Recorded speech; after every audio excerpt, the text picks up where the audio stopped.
ჩვენი სკოლის დახურვის მიზეზი გახდა ის რომ თქვათ არ ყავდა მანდატური აყვანილი იმ ეტაპზე, მიუხედავად იმისა, რომ ჩვენ შევთავაზეთ, რომ ხვალედილიდანვე გავაშეგვეწო გაგვაფორმებინა, ანუ მომდევნო დღიდან ხელშეკრულება მანდატურებთან, მაგრამ რატომღაც ამაზე უარი მივიღეთ და ერთ-ერთი მთავარი მიზეზი იყო კიდე სავარაუდოდ ის, რომ არ ქონდა შეძენილი ლაბორატორია, რომელიც ხირდა 14,000 ლარი. ვინაიდან ეს სკოლა იყო, ანუ არ იყო ისეთი სკოლები, ჩვეულებრივი სკოლა, ეს იყო ინკლუზიური სწავლებას ემსახურებოდა ეს სკოლა და ბავშვთა რაოდენობაც ყავდა ნაკლები სხვა სკოლებთან შედარებით და ასევე შეზღუდული შესაძლებლობის მქონე ბავშვები ყავდნენ. ეკონომიკურ მდგომარეობაც უნდა გიწყობდეს ხელს იმით, რომ 14,000-იანი ლაბორატორია შეიძინო და ჩვენ ამის გაკეთება ვერ მოვახერხეთ.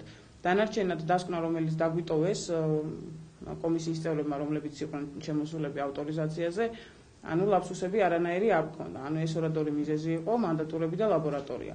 ვინაიდან ახლა მოხდა ისე, რომ ანუ მანდატურების რაღაც სტატუსი უქმდება, როგორც გავიგეთ ჯერ ზუსტად რა თქმა უნდა დამტკიცებული არ არის.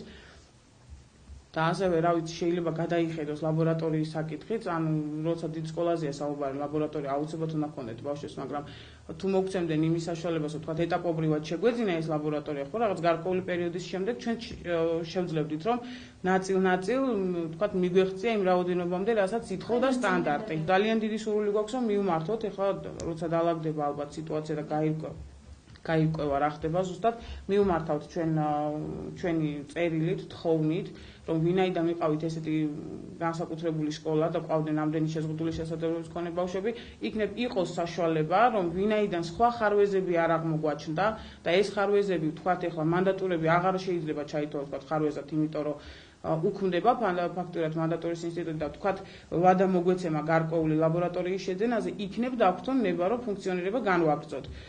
სკოლაში ყავდა სადღაც 70 ბავშვს არ აღემატებოდა და აქედან 35 ბავშვამდე იყო შეზღუდული შესაძლებლობის მქონე ბავშვი და მინდა გითხრათ რომ მე ამ ბავშვებს ძიძები ყავთ აქ სპეცპედაგოგები ყავდნენ და ფსიქოლოგი და ლოგოპედი, ანუ მანდატურების აუცილებლობა არ იყო ჩვენ სკოლაში ისეთი რომ ეხა ამის გულისთვის ღირდეს რომ ესეთი ტიპის სკოლა დახურო, როგორც ქალაქში ეხა არის ერთადერთი, იმიტომ რომ ამ იყო ყოველ შემთხვევაში ხა უკვე ყველა სკოლაშია ინკლუზიური განათლება, მაგრამ ანუ ისეთი პირობებით, როგორცაც ჩვენ თავაზობდით, ჩვეულებისთვის მისაღები პირობებით, რომ 5 საათამდე ბავშვები ჩვენ ყავდა, პედაგოგები ემსახურებოდნენ, როგორც განხორციელებული ჯგუფი, ისე იყო კიდე გაკეთებული და მშობლებს ფაქტიურად მომზადებული ბავშვები მიისდიოდათ სახლში, რა დონეზე შეიძლებოდა, ხო?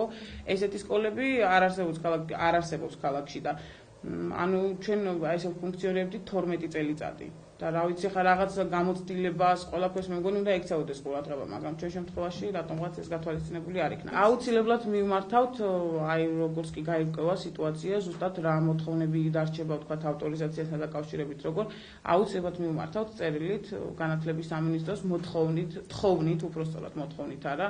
ამას დაერთვება რა თქმა უნდა მშობელთა ხელმოწერები, თხოვნები, რომ იქნებ იყოს შესაძლებელი, რომ სკოლა აღვადგინოთ. რამდენად მნიშვნელოვანი არის თქვენთვის, რომ კერძო სკოლა ბავშვებმა ასე განაგრძელოს ახალი სასწავლებელი ფუნქციონირება? რა თქმა უნდა, ეს ჩვენთვის ძალიან მისაღებია და ძალიან კარგი იქნება, იმიტომ რომ ძალიან დიდი სტრესი ქონდა ამ სკოლის დახურვას, არა მარტო მასწავლებლებისთვის, ბავშვებისთვისაც.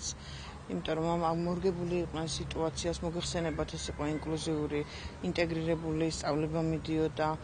მორგებული იყვნენ აბსოლუტურად ყველა სიტუაციას სწავლის მხრიდაც ერთმანეთთან ურთიერთობასაც გულისხმობ ამ შემთხვევაში და რა ვიცი ძალიან დიდი პრობლემები იყო, როგორც ჯანმრთელი ბავშვებზე, ასევე ინკლუზიური საჭიროების მქონე ბავშვებისთვისაც ძალიან რთული იყო ეს.